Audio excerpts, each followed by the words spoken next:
Mobilitas sejatinya merupakan kebutuhan manusia di setiap harinya, terus-menerus bergerak dan berpindah tempat ke tempat lainnya. Kendaraan bermotor sejatinya merupakan solusi yang banyak digemari. Namun, bagaimana masa depan jika kendaraan beroda ini terus-menerus merajalela?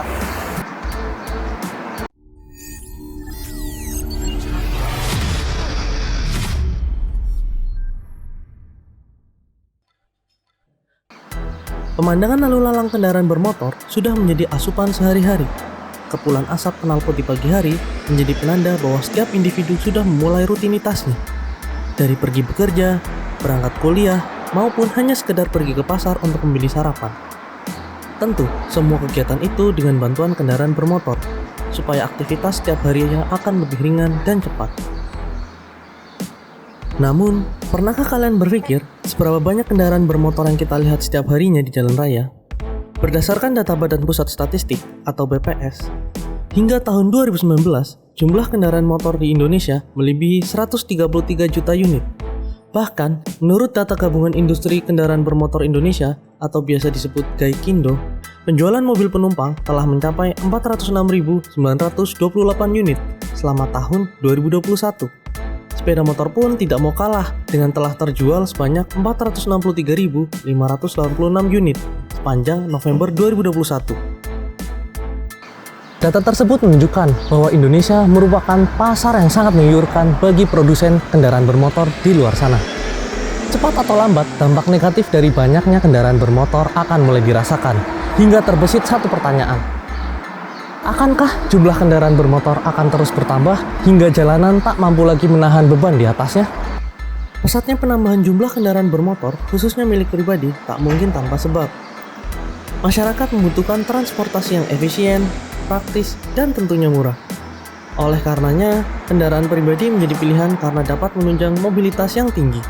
Meski begitu, jika jumlah kendaraan pribadi terus melonjak setiap tahunnya, mobilitas akan terhambat karena kemacetan akibat volume kendaraan yang tinggi. Saat ini, pemerintah harusnya mulai mempersiapkan berbagai rencana untuk memperbaiki sistem transportasi, utamanya di kota-kota besar dengan tingkat kemacetan yang tinggi. Perlu diingat, transportasi tidak hanya sebatas harus nyaman saja, tetapi juga harus berkelanjutan.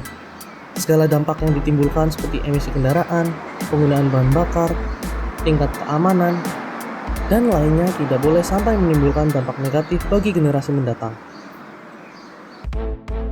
Pemerintah saat ini mengupayakan usaha terbaiknya untuk merubah paradigma buruk yang ada pada transportasi umum dengan menyediakan layanan yang nyaman, aman, dan terintegrasi. Beberapa di antaranya adalah MRT, LRT, BRT, atau teman bus. Seperti contoh yang ada di belakang saya ini. Saya sedang berada di halte bus BRT yang berada di Purwokerto, Banyumas, Jawa Tengah, yang hingga saat ini sedang terus dikembangkan baik dari segi kualitas maupun kuantitas. Sayangnya, kenyamanan dan kemajuan fasilitas transportasi tersebut mungkin hanya dapat dirasakan di kota-kota besar. Penduduk di kota-kota kecil hanya bisa takjub dengan kemajuan transportasi melalui layar kaca. Kota-kota pinggiran hanya ada angkot dengan kualitas sekedarnya. Sangat miris. Hal ini tentu membuat masyarakat lebih memilih menggunakan kendaraan pribadi.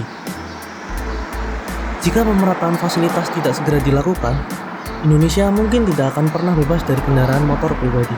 Tak ada yang tahu kapan kemajuan teknologi transportasi bisa dirasakan masyarakat di kota kecil.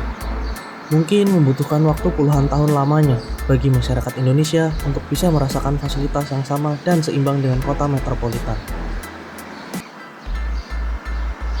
Akan tetapi, harapan tentu harus tetap ada. Perlahan-lahan namun pasti, kendaraan bermotor milik pribadi akan ditinggalkan, sejalan dengan meningkatnya fasilitas transportasi umum. Meskipun tak banyak, masih ada waktu bagi kita untuk menciptakan masa depan yang layak bagi generasi mendatang.